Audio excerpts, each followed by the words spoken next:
cut off his legs. End quote.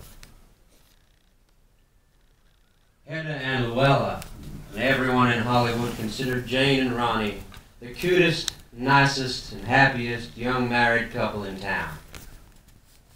Their divorce in 1949 set off shock waves of disbelief. Curiously enough, it was the only divorce in history in which two Warner Brothers movies could have been named as co-respondents. In 1948, Reagan had told Hedda Hopper, "If this comes to a divorce, I think I'll name Johnny Belinda co-respondent." Wyman's star was rising higher and higher. His was plummeting. She had an Oscar, he didn't. Wyman won her Academy Award for her superb performance as a deaf mute in John Negulesco's 1949 Johnny Belinda. Once, when the couple were dining out, the waiter turned to Reagan and asked, "And what will Mr. Wyman have?" The only sensitive and meaty performance of Reagan's entire film career was as amputee Drake McHugh in Sam Wood's 1942 King's Row. It was his all-time favorite movie. He inflicted the picture time and again on dinner guests at their house. Wyman remarked, "I just couldn't watch that damn King's Row anymore."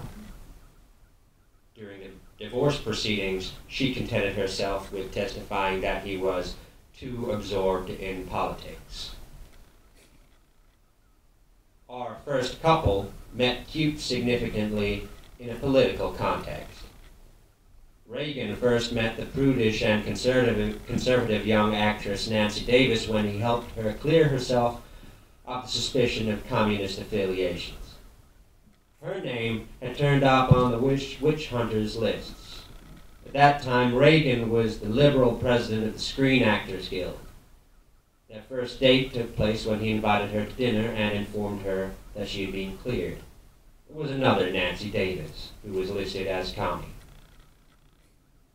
They continued dating. The following year, Nancy gave the most uplifting performance of her tiny film career when, as a pregnant housewife, in The Next Voice You Hear. She heard the voice of God on the radio. The next logical step was to marry Ronald Reagan. They were wed in 1952. Ruth Rowan said, "Ronnie is getting mighty fed up on those swell guy roles he's been getting. He wants to play a meanie for a change." End quote. Ronnie had been a leftish Democrat during his early career. If he became a Republican and has since proved himself the country's most right-wing president since McKinley, the thanks may be in large part due to Nancy. Patricia Neal, who starred with him in 3 films at Warner's, opined, "When I knew Reagan, he was very liberal. And I think he was liberal until he met his present wife." Nancy regarded her stepfather, the Chicago surgeon Dr. Loyal Davis, as her real father. This gentleman is said to have been intolerant of minorities. When Nancy was in Chicago in 1980 for a campaign fundraiser, she spoke to her husband on an amplified phone hookup and told him while the assembled press listened how much she wished he could be there to see all these beautiful white people. Grace Fischler said, "The only premiere I can think of this month was Bedtime for Bonzo at the Carthay Circle, which was somewhat marred by the accidental death of its chimpanzee star the day before." End quote. Subsequent to his second marriage, Reagan's career was confined to a handful of bee turkeys. In 1954, he began a new career on television.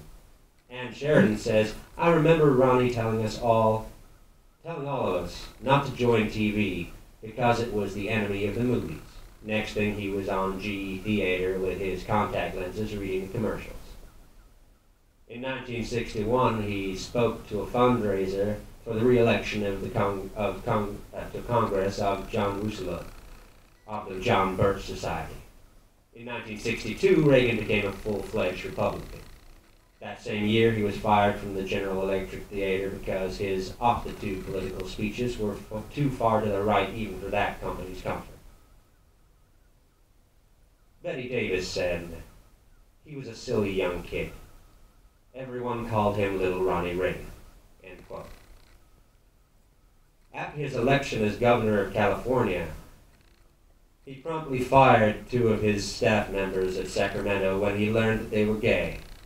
Reagan considered homosexuality a tragic illness, which should remain illegal. In the Bible, he told author Robert Shear, it says that in the eyes of the Lord, this is a great abomination. In the eyes of many Californians, his career as governor was an even greater one. When the Reagans set up housekeeping in the White House, they removed the portrait of Harry Truman, replaced it with one of Calvin Coolidge. And affairs of state permitting, set about inviting globs of old Hollywood cronydom to drop in and dine off Nancy's fancy Gauss-Starkian plates. The wizened happy few have included Charlton Moses Heston, Jimmy Stewart, gung-ho tough-titty anti-commie Ginger Rogers, Shirley Temple, and Claudette Cleopatra Colbert, who was said to be among the first to advise the president to invade Grenada. She was far from being delighted at the prospect of an island full of Reds so near her palatial Barbados estate. When President Ronnie calls, the old glamour pusses jump. Ex-Democrat Frank Sinatra, Audrey Hepburn, and that evergreen, ski-nosed pillar of reaction, Bob Hope. One pious old star caused a tizzy when her colostomy can, concealed in the folds of her evening gown, set off the security alarm. It's a bit like the last volume of Proust, The Past Recaptured, in which all of the appalling creatures we have previously met in their younger heydays reappeared at the party as barely recognizable gargoyles. Henry Fonda said, "Reagan is a major concern. I think we're headed for disaster. I listened to a Reagan speech, and I want to throw up." End quote. Alexis Smith enjoyed a signal honor of being the sole emissary from Tinseltown at an October 1982 White House state dinner in honor of President Suharto of Indonesia.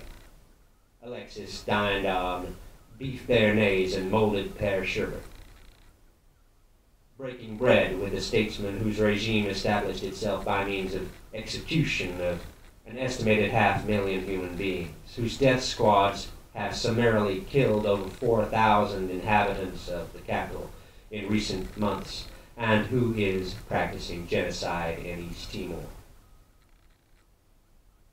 Myrna Loy said, "I never worked with Ronald Reagan. I'm not happy that he's president. I was willing to give him a chance, but he's destroying everything that I've lived my life for." End quote. The ingratiating star of Swing Your Lady and The Cowboy from Brooklyn has slashed government programs that benefited the poor, depriving thousands of the country's underprivileged children, so that we can afford more nuclear bombs. And while his cuts in corporate taxation have ensured that his rich supporters will get richer,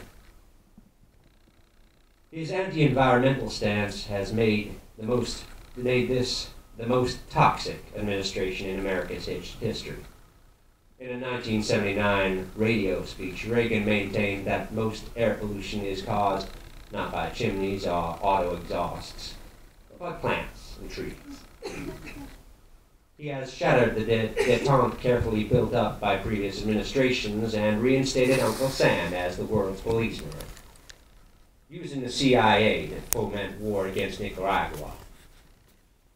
He instituted an unprecedented stifling of the press during his invasion of Grenada. He has insulted vast numbers of loyal citizens by reiterating that the anti-nuclear power movement is communist-inspired. His devil theories on the Soviet Union have put us on a collision course with Russia.